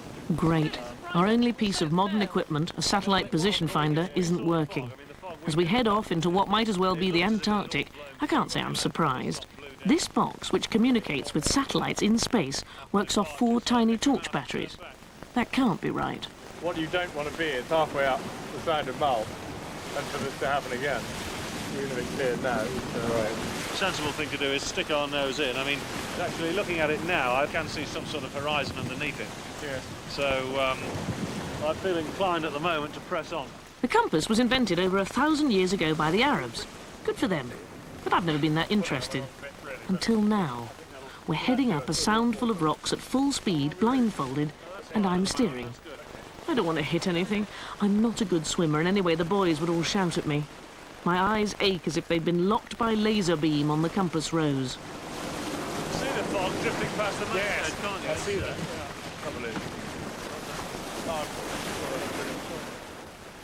We might be having trouble finding our position, but the fog is having no trouble finding us. It's homing in on Herta with surprising speed. Turning back or going on, it's all the same. One of the most beautiful parts of this country, and we can't see a thing.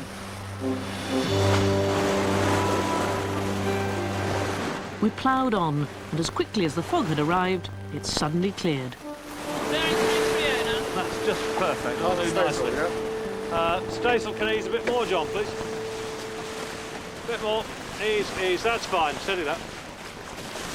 Let's just get out of the overfalls in another couple of minutes and we'll get the lunch out. Whee! Biggish. Yeah. Bits of tide here. It's all entirely caused by the we're tide. not coming, the tide is coming against us. I'm afraid so, yes. So really, I think coming around here and seeing the Sound of Mull open up, I don't know about you, but it makes me feel as if we're on our way now. There's just the Sound of Mull and Tobermory, and then after that we're out into the ocean. So how do you reckon we're shaping up? Yeah, Sandy's doing great on the steering, actually, and you're getting to be quite useful on the foredeck. I did have some fears about you to start with, because as a total novice, it wasn't so much that you didn't know what was what, but you didn't even know how to throw what weight you had. And that's coming on really well, so there's plenty of ground for encouragement. You've got that naturally, that's not a problem for you. I've got much more weight than he has. I don't know if we're ready for the Atlantic Ocean, but encouraged by our skipper's words, I set about looking busy. I confidently went forward to check things. Sandy's preoccupations are a bit more basic. This is the loo at the front here. It's incredibly complicated because you've got all this business here and the immensely convenient stopcocks down here which you've got to use. But this is the one you want to be careful of because this is the one that wants to imprint itself on your left buttock. So I've worked out a bit of a technique. The trick is to jam your body up against here, hold onto this pillar, and as you sit down, you swivel your hips to the right like that, and thus avoiding embossing this particular instrument on your bottom, see. And then the worst part is if you're on the starboard tack, because then you're also leaning forward like that and jamming your feet, and the view is lovely. Actually, that's rather put it in my mind. Would you mind just... But it's not often I make it all the way down here. Go on, off you go. Out. Mind the loo roll holder. Out. Go on, out.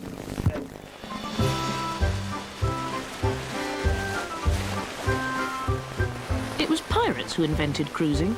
They crisscrossed the trade routes looking for hapless prey sticking to timetables. Here among the Scottish Islands we are pirates of pleasure, rather sorry for the folk on the Fishnish ferry running to schedules. While the world goes to work, we amble on in the sunshine to the island of Mull. We're heading up through the Sound of Mull to Tobermory, which is very odd, because despite the best efforts of the weather to divert us, it's exactly what we'd planned to do.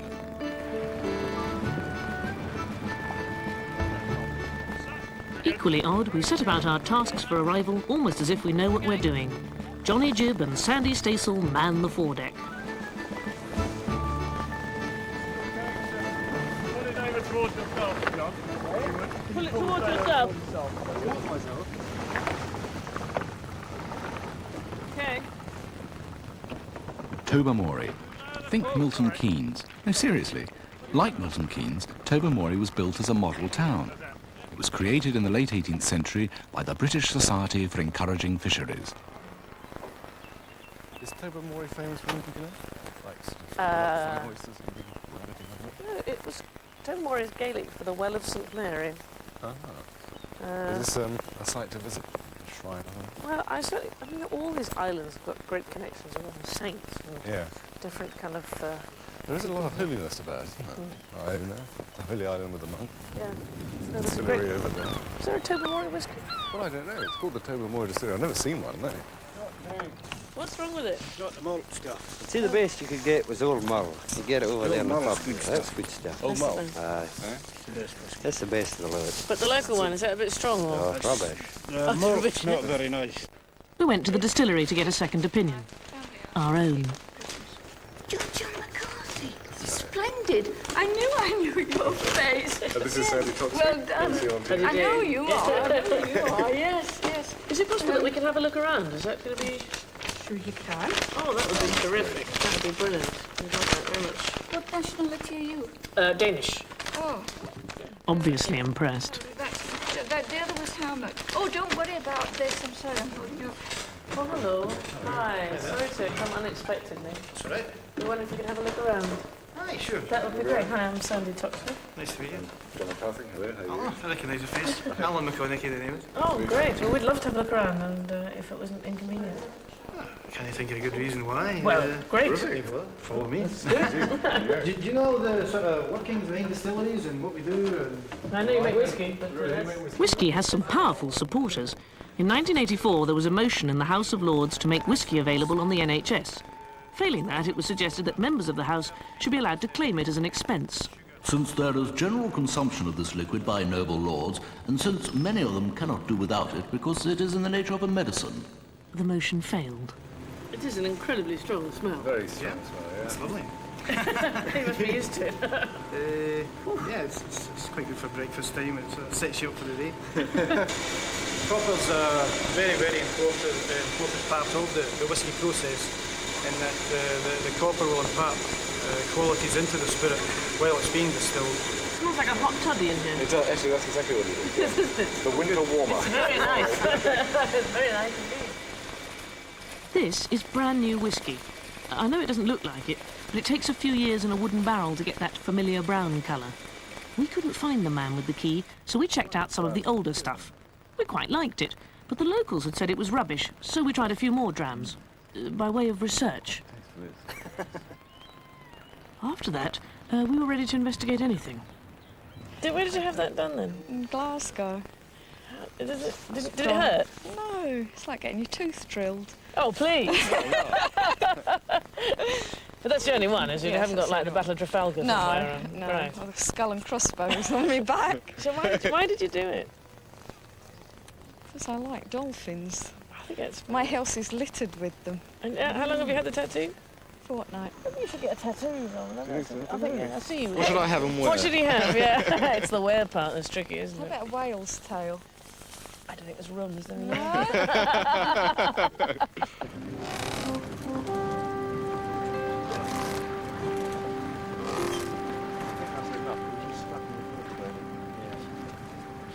It should all bind in once we get going. Yeah. Put the... Oh, goodness me. Let it off again, Paul. I'm sorry. I'm just not thinking. We haven't set the bobstay up yet.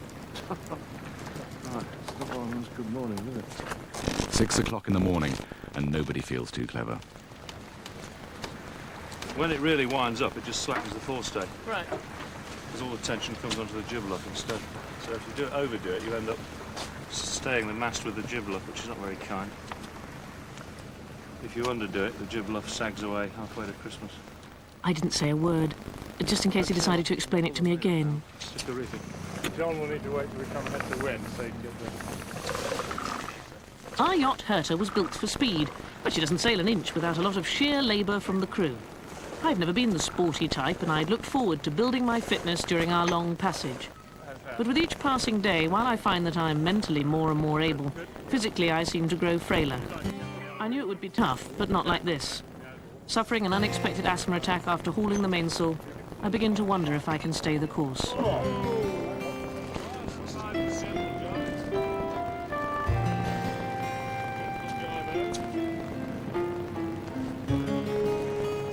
Everyone on board is exhausted, but we'll need to find our second wind. We're off into the Atlantic, our biggest challenge yet.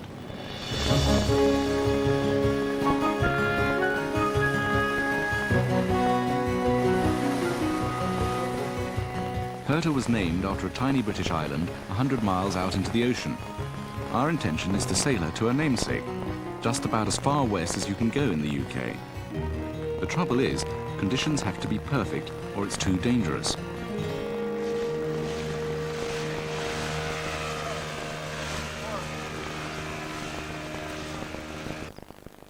We've reached the Isle of Egg and the forecast is less than favourable.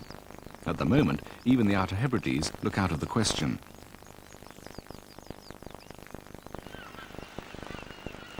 Leaving Herta at a safe anchorage in the waters of the Little Minch, we go in search of a bit of rest and recreation. On Egg, rest is no problem. It's recreation that's on the thin side. Luckily, we'd hit a high spot in the social calendar. The posts arrived. David and... The place was buzzing, as hectic as the January sales in a frontier town. There's only one shop on this small Scottish island, but for day-to-day needs it's plenty, because there are only 73 people who live here.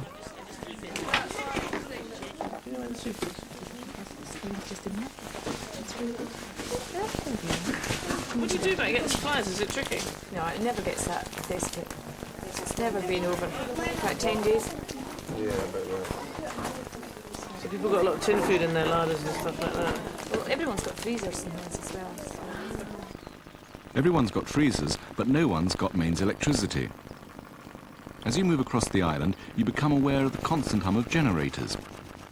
To the visitor, carried away by romantic notions of the crofting life, the sound is intrusive. Urban dreams shattered by the reality of country life. But on Egg, if you want to turn on the lights, plug in the hoover, or start the washing machine, you have to crank up the generator. Well, it's a lot of extra work that most of us don't even have to think about. Aye, it'd be quite nice to have means of electricity, don't it? Yeah.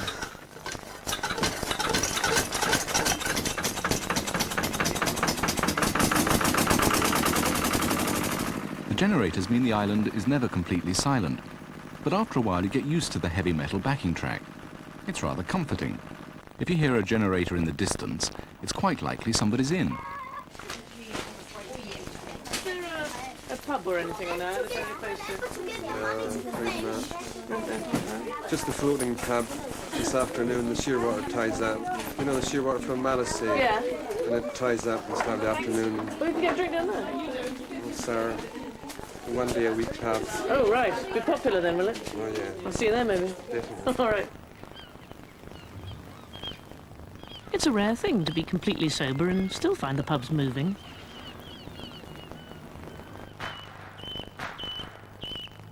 The island is 6 miles long and is owned by one landlord, who's less than popular. Well, we tend not to work with the landlord. It's just the current situation here just now is a kind of non-talking basis so far. Right. So you have to pay council tax and stuff? Aye. What do you get back from that? Well, they've emptied our septic tanks twice in the last 5 years. What?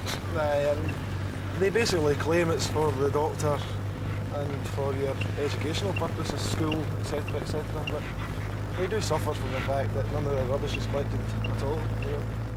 The rubbish lies ungathered, and when a car breaks down, it's simply abandoned.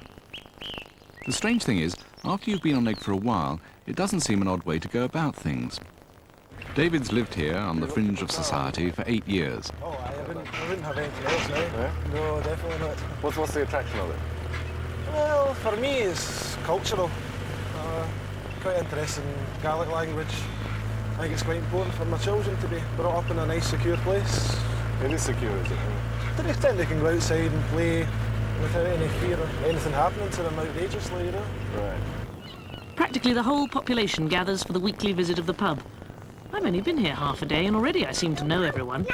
I can't imagine what it'd be like to live here. Everybody does do things together. I mean, you have to, because there's only 74 live here. Something like 48 adults and 20-odd kids. So, yeah, I mean, you know everybody really, really well. You see people almost every day, so... Does it have drawbacks? Well, I suppose you know everybody too well. You know everybody's business really well. How long have you been on the island? All my life. Never wanted to leave? Yes, quite often. And still? Every winter. Why? What's it like in the winter? It's very quiet. So not a lot happens. It sort of goes on for a very long time. Yeah, but island fever. Yes. Best pub I've been to, I tell you. Fair place. Thank you for your hospitality.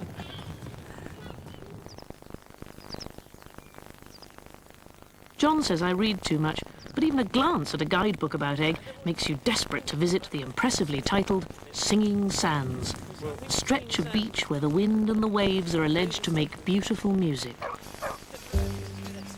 And can I just say that the white boots we're wearing were a present? Yes, well, the wood side and the sands just to make it squeak. That's Martin, our sound man. He says he's got the latest equipment. I've been listening to a beach.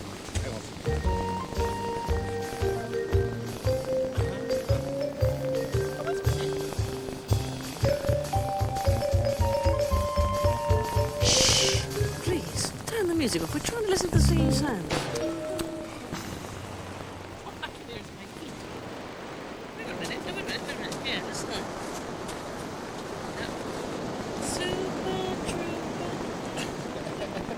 Latest equipment. Useless. Well, we would come on the one day of the year they got laryngitis. That's what it is. And normally the singing is phenomenal. You want to come down here at Christmas, the Messiah. So this is unnaturally muted today? Yes.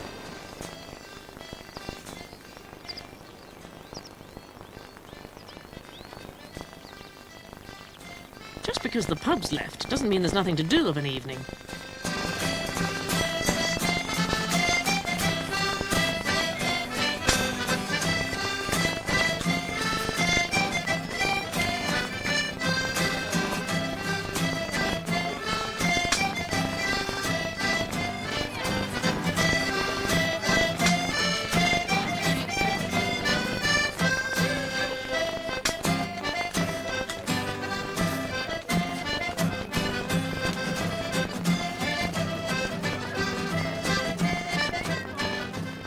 Truly old-fashioned gathering, and I don't mean the gaslight or the music. There are no newspapers on Egg, and hardly anyone watches television, so people actually talk to each other. Admittedly, the women with the women and the men with the men, but the conversation is not about scandals or soap operas.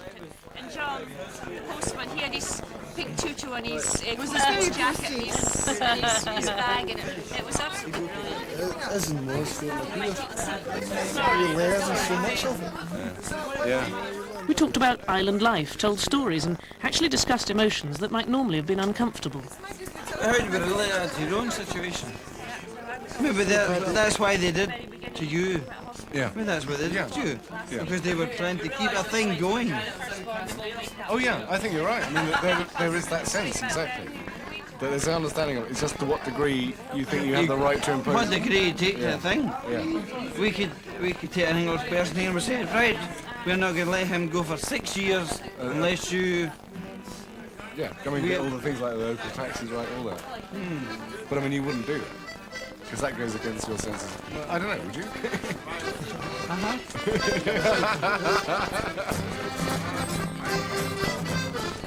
There's no question that alcohol plays a part, perhaps too big a part, in softening the harshness of life on Egg. They certainly know how to throw a party.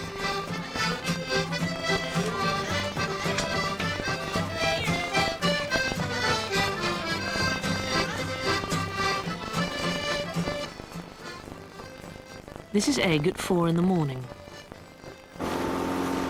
This is us leaving Egg at 8 in the morning, but with a man who appears intent on delivering a box of milk chocolates.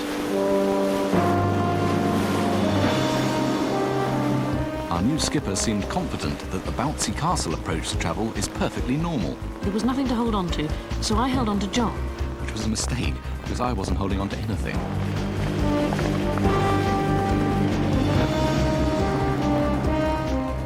It was somewhat surprised and wet that we arrived on the island of Muck. The skipper rushed off to make a woman take down her trousers. It's all right. Trust me, he's a doctor.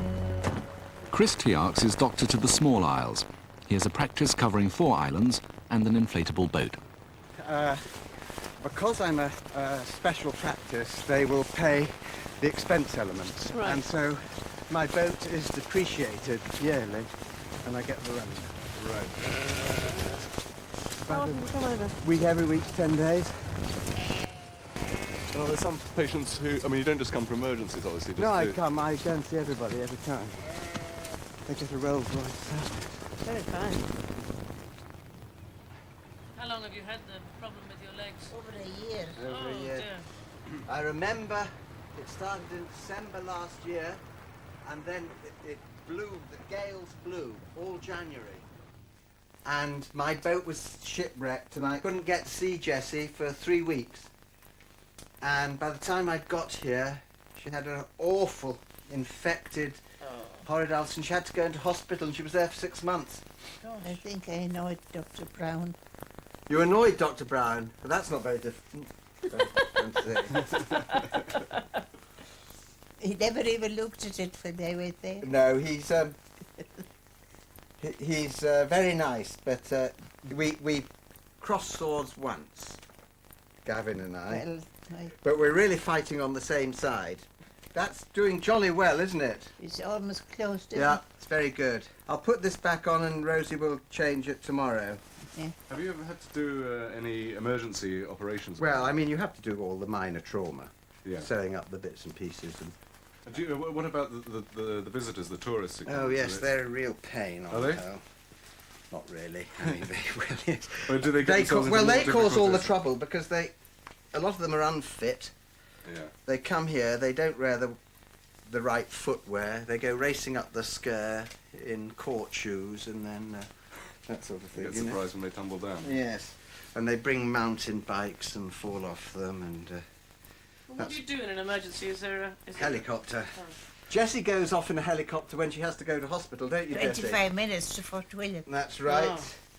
That's not bad, is it? If I went by boat, it'd take me a few hours. With your motorboat and the helicopters, I mean, is there really still a role to have a doctor resident on the island? Well, of course, that's the point that the health board are making, I'm sure, when they want to move me away. But, of course, the doctor, it's not the personality, but the medical practice is a real fulcrum, a focus for the community. There are no priests here anymore, for instance. Each island has a teacher, but the medical practice is central to all 4 islands, and it's at the heart of the community. If they pluck that away, they'll be marginalising the community, as indeed they are in all sorts of other ways with ferries, etc. Right. We thought Egg was small. Muck has a population of 34. Hardly enough for a decent rugby match. What is the most difficult operation you have done?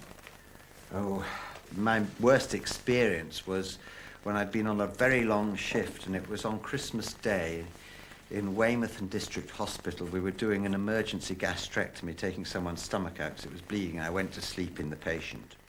Fell into the patient. So that was my worst experience. Until the 3 boys from the Smith family moved to Muck, Mary was the only pupil in the school. Here, come see. I carry my glasses case.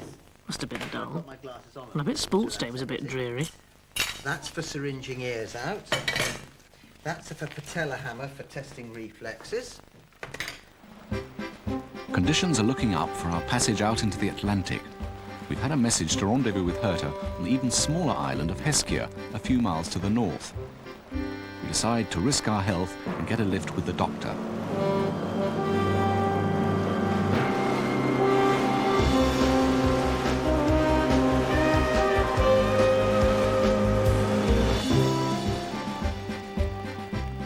I can't say we were really surprised to arrive 5 minutes ahead of Herta. Just time for a round of golf. Have another ball, Grim. I wonder whether we might be better off using a putter. I won't play golf just anywhere, mainly because most people won't let me. But the course on the island's only got 1 hole, and anyway, Heskia's 3 resident lighthouse keepers don't get a lot of visitors. We can't all play, so it's only fair to make John caddy. Well, that was right. I got a divot there. Thank you very much.